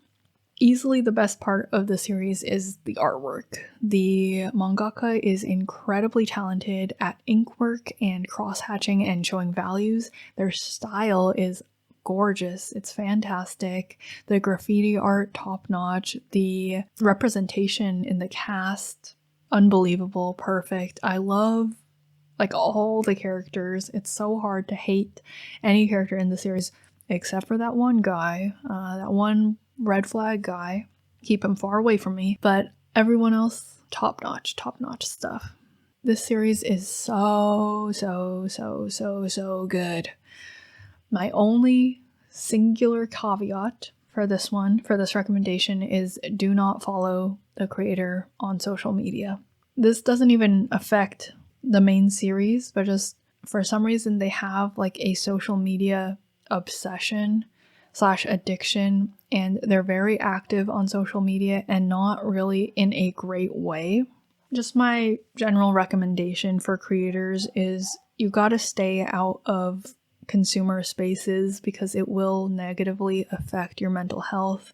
This is the same thing that BookTube and booktubers talk about a lot on their videos, but essentially, like if you are an author, you should not go and watch videos where people review your books because that will negatively impact your health, and it's just not a space for you because it is a space for other readers. When creators see bad reviews of their stuff and then they get offended, but it's like it's not a personal attack, you know, it's just a reader reading and then sharing their thoughts for other readers.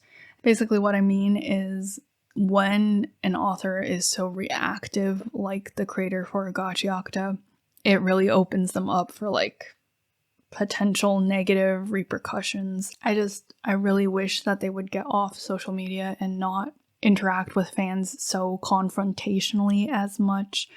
Do I have screenshots of them low-key posting what looks like swastikas and low-key posting what looks like a defense of blackface? Yes. Now, is there context for those things? Because that's not actually what they were posting. Yes. But also, does posting that kind of stuff open you up for bad faith readings in the first place? Yes. The fact that they go on people's tweets and like post middle finger emojis, even if it's supposed to be a joke, I don't know. I don't want to see that kind of stuff from my favorite creator, and I don't want to see them getting canceled because I don't want their manga to get canceled. I like the manga, and I don't want to see their mental health getting negatively impacted by trolls because the internet is like that. There will always be trolls who are very vocal in order to get attention from the creator. There's a reason why a lot of creators don't interact as much with their fans, and there is also a healthy way to interact with fans that's not whatever playing with fire thing that Urana is doing here. The next one is Heavenly Delusion in the 5-star tier. Is this rated highly because it is unique and skilled and interesting in the story it's trying to depict? Yes. Is it rated highly because it is enjoyable? No, no, no, no, no. This series is strange and interesting, but it is probably the most unenjoyable thing I've read this year. That was still good. It is so depressing. It is like a post-apocalyptic mystery kind of story. It was very reminiscent of Akira to me. The Akira, like the Tetsuo Akira, that one by Otomo. In like a very bizarre, strange way. It follows these two characters, a girl and a guy, as they journey across the country in search of one of their siblings. Ooh, there's some heavy topics. Content warnings for this one for on-screen depictions of assault and other topics as well. I think like underage pregnancy is a thing in this. It is not a feel-good series, but I think it is very skilled, and I do look forward to seeing where the story goes. When it concludes, I will be completing the entire thing. KAIJIN FUGEKI, I guess we're going to talk about this now. This is Great's current manga. He used to be a doujin artist, and now he creates like really well-drawn but heavy on the fan service action series. The action and base story of KAIJIN FUGEKI are so good. Anatomy, he's so skilled. The paneling is incredibly creative. The monsters in the series are fantastically designed. The story follows these two boys who are best friends as they dance to ward off evil spirits and kind of fight them in high school, along with all their classmates who are hot girls that are for some reason attracted to them. This series reminds me a lot of Demons by Asano, in that it's a very strange and quirky world, but what grounds the story is the base friendship between the characters and their interpersonal connections. Super bizarre things going on, but at the end of the day, they can still dance together and like hang out, right? I will say, as the series has gone on, the artist has started having trouble keeping it in his pants. Obviously, from the beginning, you can tell that this guy used to draw doujins, erotica content, but it is starting to impede upon my enjoyment of the main plot. In one of the most recent arcs, it was incredibly serious of an arc, but for some reason one of the characters was completely naked the entire time, which was highly distracting, especially when it was the most serious moments where one of the characters was dying. Like the camera pans to a shot where her foot, due to the perspective, just barely covers like a complete shot of her behind as she was completely nude. It's so blatant what it is, and what it is that the author wanted to draw fan service, but I'm trying to focus on like the actual story that you're trying to tell here, because the stories actually exist. It's not fan service, and the actual story is like really serious. They're talking about people dying in war, and you're flashing us like this high school girl's peach. Like, please, please, please. The fan service is fine in the fan service moments, like if they're at the beach or something, but just when it's serious, please, great, just focus just a little bit more. This series is getting an official English translation release next year, so if you want to check it out, I would recommend it. And if you are down for the random fan service in random moments, hey, all the more power to you. The next one is Marriage Toxin. I'm essentially caught up on the series. I read like one volume this year, the one volume of content that came out this year, the new one. It's getting an anime as well, which I am excited for. Here's my thing with Marriage Toxin. It's a harem manga. It's a really good harem manga, don't get me wrong. It's a harem manga with a likable protagonist, and all the girls are fantastic, and they're not like weird and petty, and there's no weird high school drama and everything. It's about this guy who's the super strong poison assassin, and his grandma who owns the poison clan tells him he's got to get married, otherwise the clan won't have an heir, and if he doesn't get married, then his sister is going to have to get married to a man, but his sister's a lesbian.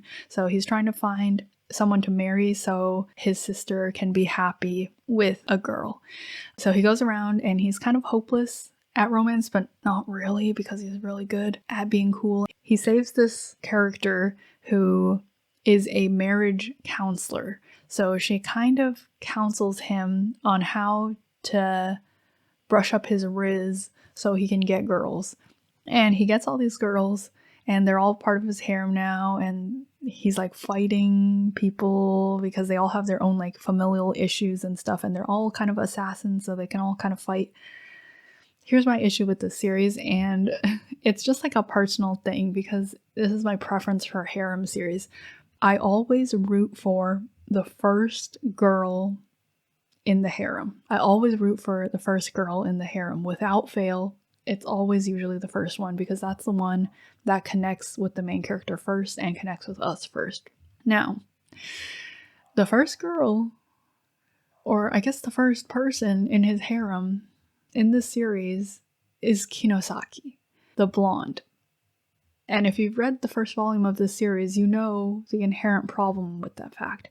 But here's the thing, I'm not delusional on this aspect because why is the author only really drawing these intimate moments with the main character and Kinosaki? Like whenever there's a weird like flirting moment, it's always with Kinosaki.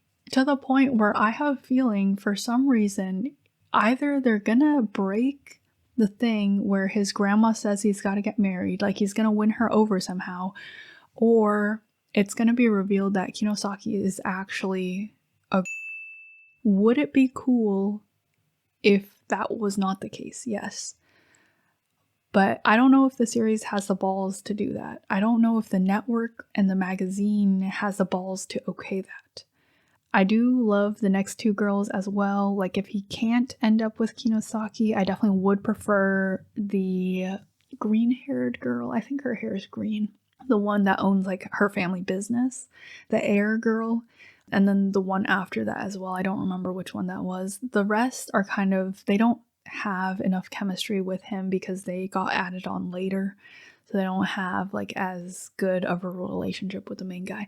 But anyways, I think the series is starting to head somewhere. Like we're breaking away from the harem format to actually go into the end game. And I'm very excited. Hopefully the anime is good because this manga is very fun. The action scenes are actually really, really fantastic. It's like an action romance comedy. Next one, Tank Chair. This was fantastic as well. I discovered this on a whim by picking up a random volume at the bookstore, and it turned out to be this one. It's a really fantastic battle action shonen following a pair of siblings as they fight bad guys. The action in this series is top notch, and the artwork is so good. Essentially, her brother is kind of in a catatonic state due to a past injury that he suffered, so he's in a wheelchair, and it's only whenever bloodlust is directed toward him from an enemy who's trying to kill him that he can wake up and naturally interact with the world again, because the bloodlust kind of like stimulates him back into action. So the entire series is them trying to fight stronger and stronger people and potentially find a way for him to wake up permanently. I love where the story is. I think I'm like at volume 5 right now, and I'm interested in seeing the developments that are coming for the series. The next one is The Summer Hikaru Died. I binged all 7 volumes up to the current chapters of this series. It's really good. Now, is it fun to read? Questionable. This one's actually not as painful as other series because I think I was prepared going into it that it wasn't going to be like a straightforward romance or a super healthy relationship between these characters, but it is very fascinating. One of my favorite parts is the art and the slowly creeping horror mystery aspects. The interpersonal relationships are really good as well, but there are some mysteries that I really can't wait to see get solved, and the atmosphere of horror, of like slowly creeping doom that the series has is top notch. And then Ultimate Exorcist Kiyoshi. This is probably one of my peak reads of the year as well, because I was not expecting anything of the series going into the Shonen Jump video. I hadn't even heard of it before. But then I read it and it's like so good. This is peak Shonen Jump, I think. It is funny. It's a battle action shonen, and there's a lot of heart to it. That's like everything I want and look for when I read shonen titles. Yeah, this is fantastic. It's about this guy who's like super OP, and he goes around and he punches demons and ghosts and stuff. I don't know how I can convince you to read it because it's kind of hard to market this. It just sounds generic, and it's not like anything super special, but it does what it does really fantastically. I had a great time reading this, and I would easily read it again. Next, Witch Hat Atelier. Oh boy, I read 4 volumes of the series this year to catch up. So I'm now caught up to present, and oh boy, what a time to catch up. This series is a fantastic magical fantasy seinen series. There's witches, basically, and there's magic in the series. It's brutal. Like some of the things that are shown in the series in these couple volumes are brutal. They're so emotionally devastating. There is political intrigue and societal inequality depicted in the series in a way that is unflinching, hard-hitting. I don't think it does it in a way that's necessarily like torturous to the reader. So it essentially mixes magic with some of these struggles that people face in the real world, and it's all drawn in a gorgeous, unmatched way. The series probably has some of the best art in the entire industry right now. Inkwork and how the creator plays with paneling and uses the medium of manga itself to her advantage, unparalleled. She's easily one of the most talented mangaka in the business at the moment. Witch Hat Atelier, definitely incredibly good. Just know it's not like Pretty Cure or anything if that's the kind of atmosphere you're looking for. A Vampire in the Bathhouse. This was a one-shot BL title. Kind of subtle on the BL though. It was a little bit more like comedy, slice of life-esque about a vampire that crashes into this guy's sauna, spa, bathhouse that he owns, and their day-to-day lives as they do shenanigans around the place and like get attacked by other vampires, yada yada. It was kind of good. I feel like one of these days it's gonna get a sequel because this was just a one-shot volume. Next up is Dungeon Meshi. I finished Delicious in Dungeon this year. Such a fantastic series. I read 9 volumes, I think, out of the 14 this year, and also finished the anime as well with a friend. This series does fantasy in a very grounded way, and yet has still a lot to say about the fantasy world and our world and the way that people interact with each other. Gorgeous. I'm absolutely biased, but the artwork is fantastic as well. Monster Tribe. This one is easily one of my favorite reads of the year, and it kills me that it got axed so soon at only 2 volumes. Didn't know anything about this series until I saw it at the bookstore, picked it up, saw it was Found Family, immediately bought both volumes. Top-notch Found Family stuff. I love, 1, that all the characters in the series are related, they're siblings. 2, the battle action moments are amazing. 3, the heart of the series is amazing. Lots of the relationship between these characters and the way they interact, and the love that they have for each other. And 4, I love the comedy for this series as well. So it is so sad to me that there's only 2 volumes and I can't get any more of it because I would love to read like 10,000 more volumes of it. Just seeing their adventures in their day-to-day lives, going to school, I don't know, like high school shenanigans, I would be down for that. I want to see what happens if the main character gets a girlfriend, how his family would react because they're like all really protective about him. It's just so much fun. There's also some, I think, representation of gender non-conforming characters in here, but it's done in such a natural way where it's literally just they wear whatever they want and their family accepts them for it, and that's incredibly empowering as well. Just I loved the family in this so much, and I wish there was more that I could read of it. I wish there was more content. The next one was also axed, unfortunately, before its time, Asteroid Royale by the creator of Tokyo Revengers. This one was extra brutal to me because I was loving it so much, and it didn't even like end in a natural way at all. You could clearly tell it was axed. It was one of those like, all right, we fought this guy, on to the next guy to fight, and then there was just no more guys to fight. Oh god, it made me so sad. It was basically Tokyo Revengers, but found family, because all the characters were brothers, and that makes it so much better. Oh, it made it so much better because it didn't have any like weird romance undercurrents to it. It just had the main story, which was the battle shonen power of family and friendship thing, which I really love.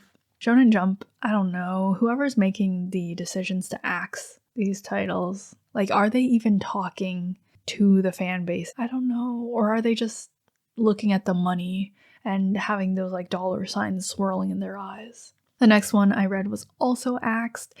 I Tell C. I gave this one a 5 stars as well. This might be a little controversial because I think a lot of people did not like this series, but I'm a big fan of mystery detective series, and this is the only mystery detective series I feel like I've really enjoyed from Jump in a long time.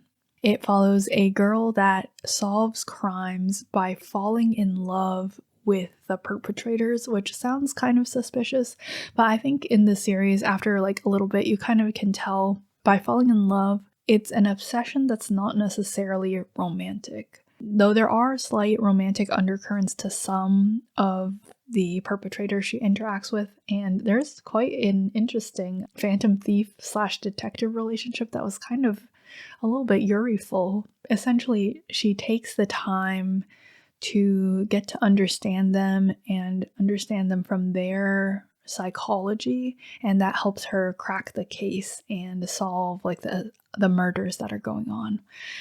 This one was brutal because there was an overarching mystery to the series that I was really invested in, and I really wanted to know where it was going. And essentially all we got was the prologue to that mystery, and then we didn't get to see any more of it. We just got the prologue, and that was like it. I just really wanted to see her go on more cases. Case Closed is like over 100 volumes, and there's no like real development on the plot that much, just a little bit. It's mostly detective work of the week type stuff, and I love that series, so I could have been okay with watching her solve various crimes for like 50 volumes. I would have read it. Next one is Kaiju number 8. I finished this series this year reading, I think 4 volumes. This one's good. People clown on Kaiju number 8, but listen, it's okay for things to just be okay. Not everything has to break the mold for them to be worthy of being read. I think Kaiju number 8 is a pretty generic kaiju battle shonen, but I loved it. The art's good. I like the ending. Power of friendship, you know. It doesn't matter if it don't make that much sense. It's a happy ending. They beat the bad guys. That's all I wanted from it. Cool battles, cool fights.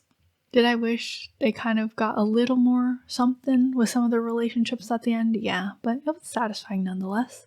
Insomniacs After School, read 1 volume this year. I'm up to, I think, volume 9 right now. The series is really good. It's a seinen romance, and I like how down-to-earth and peaceful it is. I would not be happy if this takes a turn for the dramatic, but right now it's just very calm slice of life stuff, which I do really enjoy. Also read 1 volume of Yotsuba this year. It was one of the things I rolled on my manga advent bingo, which it was the reading challenge I did for December. I didn't make a video on that one, just did it on my own time, but essentially I rolled on a wheel and did a little bingo, 1 series a day for a kind of December advent. So I read a little bit more of Yotsuba. Still fantastic slice of life shenanigans about this single dad and his child Yotsuba, who's like a really rambunctious little cute girl. Very wholesome, very top notch. Also read one volume of Vinland Saga, so now I'm caught up to volume 14.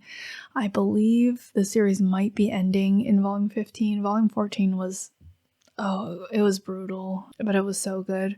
This series makes me feel emotions in a way that it's difficult for other series to achieve. Also read some volumes of Asadora this year, completely by chance because this was at the used bookstore that I frequent. This is so good.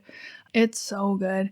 It follows like a young girl in post-war Japan who learns to fly planes while looking for her family that went missing in a really gigantic natural disaster that happened in the country. Naoki Urasawa's line work is unmatched, probably easily one of my favorite artists of the current age. Coppelion is a post-apocalyptic, post-nuclear war manga following these three girls who are Coppelions, which I guess means dolls, bioengineered dolls who have the ability to withstand nuclear radiation. So they essentially go around the destroyed ruins of Tokyo in order to rescue survivors and get them the medical help that they need. I love this series. I just wish there was a tiny bit less fan service because it is so serious. Like the backdrop and tone is very, very grim, and naturally so because of the topics it's discussing, and then they'll just randomly pull out a panty shot for no reason. Like, please, I don't think anyone is reading the series for the fan service. You just don't need the panty shots. The next one was Fool Night. I read 2 volumes this year. This series is so good. Deeply depressing commentary on the way that people's bodies can be reduced to objects, to money, especially when they don't have anything else going for them or any support in life. Lovely imagery, and I am excited to see where some of the plot points in the second volume goes. I feel like every single volume of the series ends with something absolutely devastating happening or being said. Like some of the panels, I still remember them vividly in my mind. They are very, very haunting. Hajime no Ippo. I gave my disclaimers for this series in the weekly magazine reading video, but essentially the disclaimers are: 1, it's unlicensed in English and it's like over 1,000 chapters long. It's longer than One Piece, so it's very difficult to get a hold of every single chapter of this series to read. And 2, there is like 1 page of blackface in this series, so if that's a deal breaker for you, make your own judgment. But this is a boxing manga that has been running longer than One Piece, which is crazy. I don't even know how a boxing manga can be longer than One Piece, which is an epic fantasy adventure. But this is so good. I've read like 50 chapters. I've read like 6 volumes of this series, and it is such a quintessential feel-good sports series. It has everything that you would want from a shonen sports series, and it's done in a lovely way. Also, you get to see people punch each other a bunch of times, so that's also top-notch stuff. I would recommend this. I think even though it's really old, the art holds up perfectly, and you can read like a good chunk of it on K-manga. You don't have to read like all of it at once. It's pretty segmented into like the individual fights.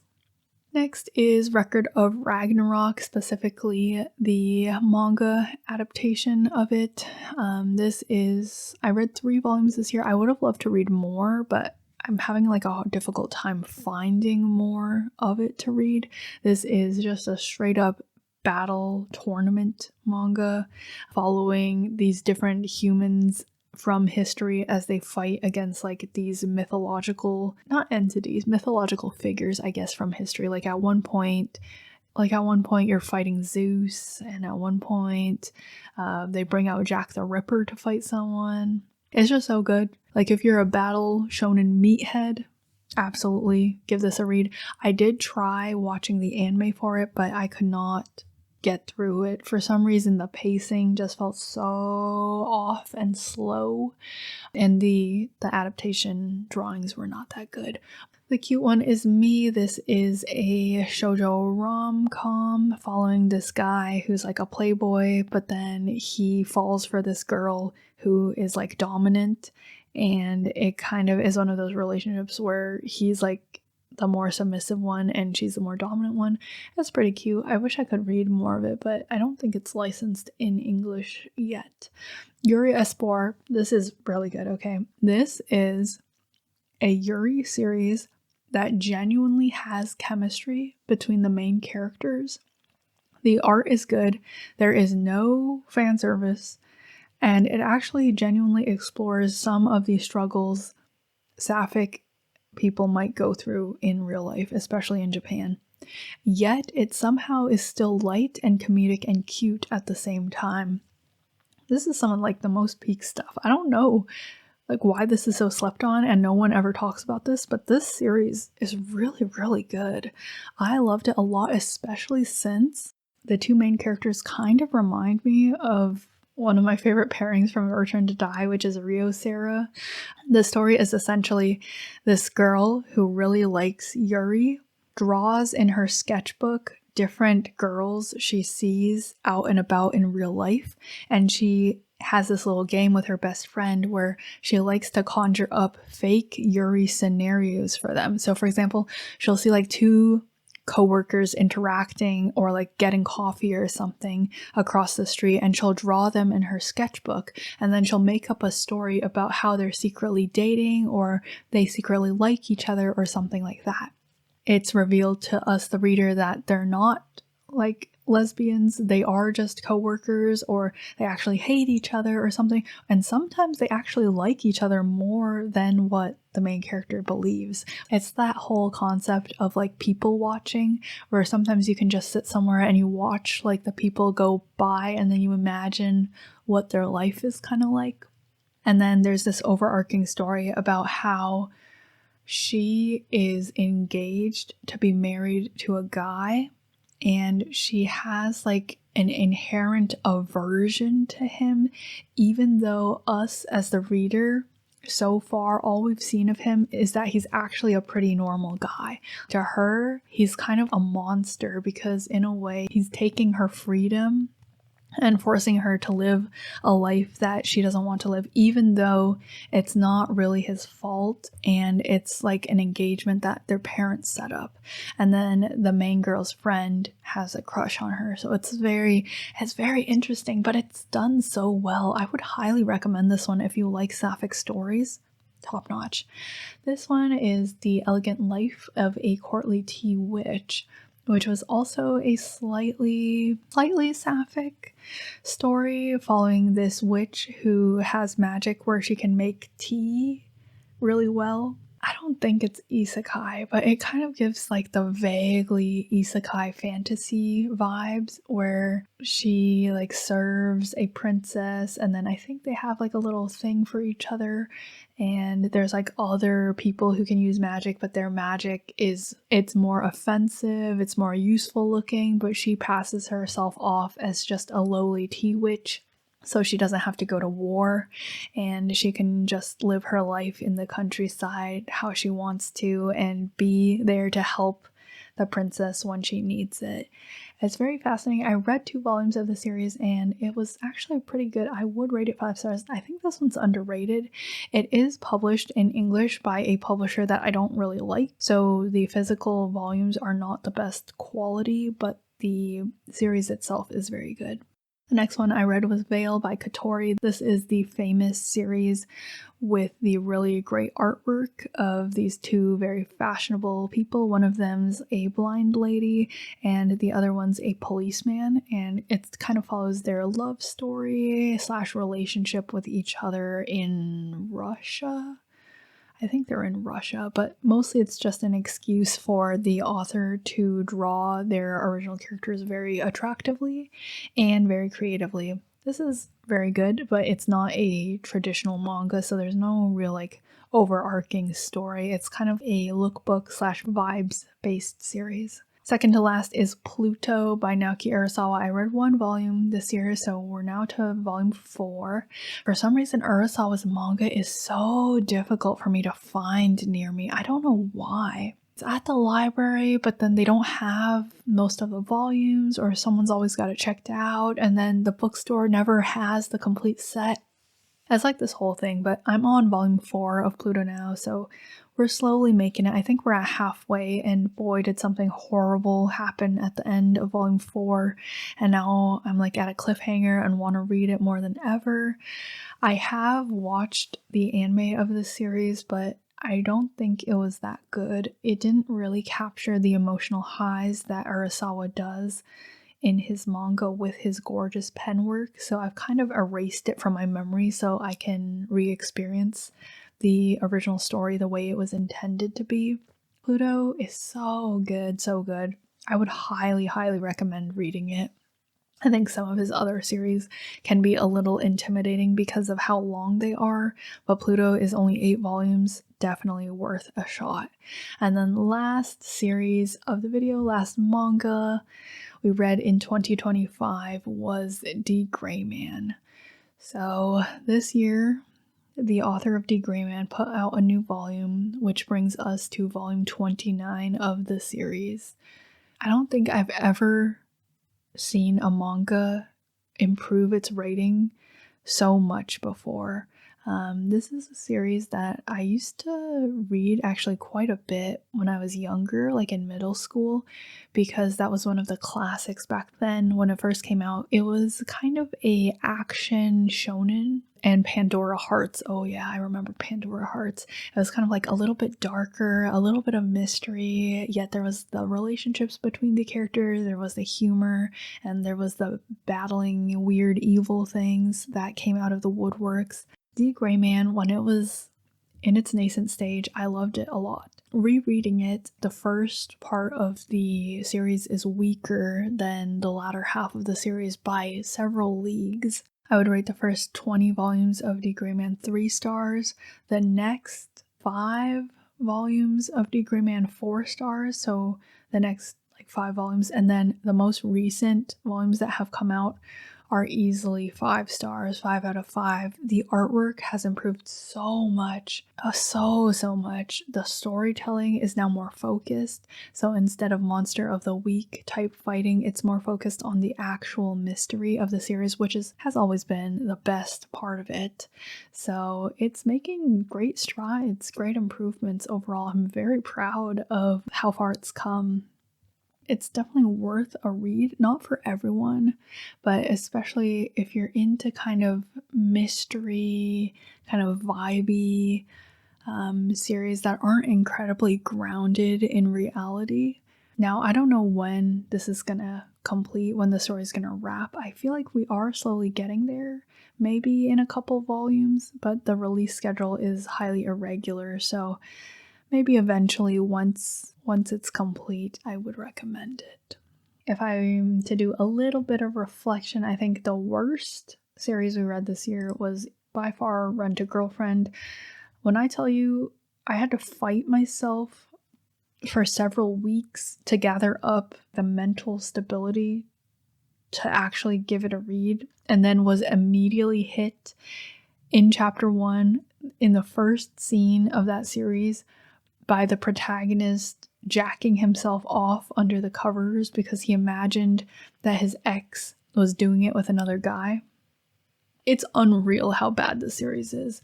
And then the best manga I read this year, that would be really hard. I don't know if I can choose a best one, but maybe GACHIAKUTA. Like, I really did enjoy GACHIAKUTA, but it's tough. There's so many good ones this year. And they're good for like different reasons too. Like AKANE BANASHI was really good. Tokyo Fierce Rhapsody was really good. The Summer Hikaru Died was really good. Ultimate Exorcist Kyoshi was really good. Monster Tribe was really good. And those are just like the series that I caught up to and newly discovered. That's not even counting things that I was continuing. There are some things that are not on this list that I did read this year, like the weekly stuff are not on this list. So I read One Piece weekly, I read Sakamoto Days weekly, I read like Chainsaw Man. I did not put that on this list because these are supposed to be tracking the individual volumes, and even though technically I'm sure I read enough chapters of One Piece this year to count as like a volume, it's fine. Okay, I'm gonna make my decision. I think I am gonna say that GACHIAKUTA was the best thing I read this year. If you ever have a chance to go in the store, like crack open a volume of GACHIAKUTA and look at the artwork, it is so surreal to see it. The contrast, the values are so good, and then the anatomy is good, yet it's also still stylized, which is so fascinating because usually people have a little bit of difficulty doing both of them. The anime adaptation was pretty solid for GACHIAKUTA, unlike the anime adaptation for Sakamoto Days, which was kind of mid. And I am excited that both of those series are getting new seasons. I'm not sure if they're coming out next year. Eventually, I'm sure. It would be impossible for the anime studio to match Urana's artwork, which is just out of this world next level. I can't wait to see where the story of GACHIAKUTA goes. I also can't wait to see where the story of Sakamoto Days goes, since it's reaching its logical conclusion. My one biggest worry about Sakamoto Days is how they're going to end the storyline with Uzuki, because he's genuinely a bad guy. Like, he, not inherently, but he's done so much stuff that is just unacceptable. He's directly responsible for the death of so many innocent civilians in Japan after that last arc with the guns. It's not like a power friendship thing could be the ending of the series, because he's unredeemable at this point. It's gonna have to be either death or like jail forever. Sakamoto and the family are not allowed to kill people, so they will not be killing Uzuki. So it's either up to one of the other characters to kill Uzuki, or I just don't even know what's going to happen with him, and I'm worried that Suzuki has not thought about what's going to happen to him either, because he's a pantser, which means he just comes up with plot points as he goes. I'm just hoping that the ending is going to be satisfying after everything that we've gone through with him. There's a lot of stuff that I want to read next year, and honestly, ideally, I would love to read even more series next year, but it's kind of a quality thing. I would prefer to read less bad series and more good series. One of them, for example, that's on my to-read list is After God. My friend's reading it right now, and they've been sending me screenshots of it that are horrific. They are so scary. I'm terrified, because it's like some kind of eldritch abomination. I think it's a seinen series, and it has deeply complex interpersonal relationships, and it looks so good. The art looks so good, and the relationships between characters look so good, but it also looks brutal. It looks so depressing. So I'm excited for that. Probably gonna also try to get to some other stuff on my to-read list. I hopefully will have some time to read and talk more about novels next year, because my physical TBR is kind of overflowing. I have one shelf on my bookshelf that I relegate all the things I have not yet read but have purchased to, and that shelf is like genuinely bursting at the seams. So we need to read more physical books off that shelf very direly, and maybe that could be like some kind of fun video idea. We're getting into that season where I start making resolutions, and then the resolutions are like, do 10,000 things next year, like take over the world next year, make sure you do that. I did like a little tally recently where I took a look at what kinds of stuff I managed to do this year. Sort of a year in review thing. I did not draw this year as much as I hoped I would, so definitely I would like to do that a little bit more next year, but I did write quite a bit. I wrote like 93,000 words, which together is enough for a novel. I didn't write a novel, but I would like to one day, so it's nice to know that it is possible for me to churn out as many words as a novel would be in a year. And then I also did a lot of hiking this year, so I went around and like trekked out in the wilderness quite a bit, bringing my camera. I think I managed to go through like 1.5 rolls of film, and I'd like to try to take more pictures next year. Photography is kind of a hobby I want to get into more as well. And there's a couple things I need to do tech-wise next year as well. My laptop is seriously on its last legs, and I need to replace the battery in it because it's gotten to a point where I cannot unplug it from the cord anymore. That's how little battery life it has. Also, I think recently the trackpad has stopped working, so it's a little bit of a grandpa, but I'll keep using it until it gives out completely. And then, okay, this is the first thing. I just remembered. This is the first thing that I need to do next year. I do need to send off my old SSD to a data recovery center and see if they can recover some of the files. One of the major things that happened this year was my laptop drive died on me completely out of the blue after a Windows update, and that kind of like destroyed my soul. It sent me into like a little bit of a rut for a good solid month, because not only did that laptop contain like all my work for finals, which was crazy. I had to rewrite an entire essay, but it also contained my art that I had done for the previous year and a half, and my bad for not backing it up. Obviously, it's my bad. I do want to see if I can at least make an effort to recover it. That way I can at least say I did everything that I could to try to save those files, because some of them I had posted online, but some of them I had not posted online. So if the SSD is just dead forever, then that means I'll have to redo all that work that I did for some of the projects, and that would not be ideal, but I will redo it if I have to, because I do have the original ink work still.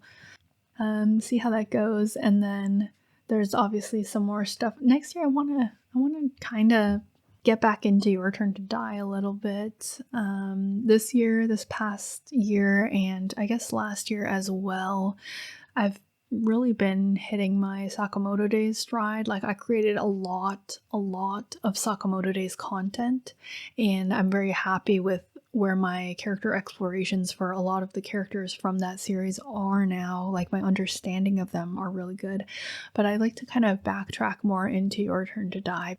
It would be nice for me to kind of nail down a lot of my theories for the finale before it drops.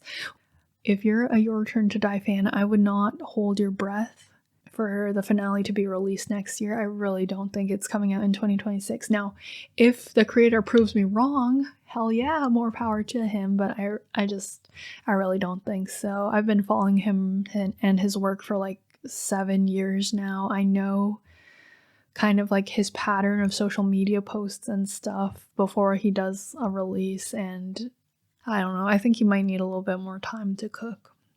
Feel free to share the manga that you read this year, your worst manga you read this year, the best manga you read this year, especially movies, best movie you watched this year, that would be awesome. Ooh, best book that you read this year. I am also always fascinated. I know my TBR for any given medium is like 10,000 yards long, but hey, if you recommend something and it looks good, I'll add it. The next video will probably most likely be next year, and it might be a gameplay video, but I also really do want to make that Sakamoto Days anime retrospective, especially before the next season comes out, and I have a couple Sakamoto Days figures to open, so maybe I'll just do like a little short one where I open the figures and show you, and then talk a little bit about what I thought of the anime looking back. Thanks for watching. I'll see you next time.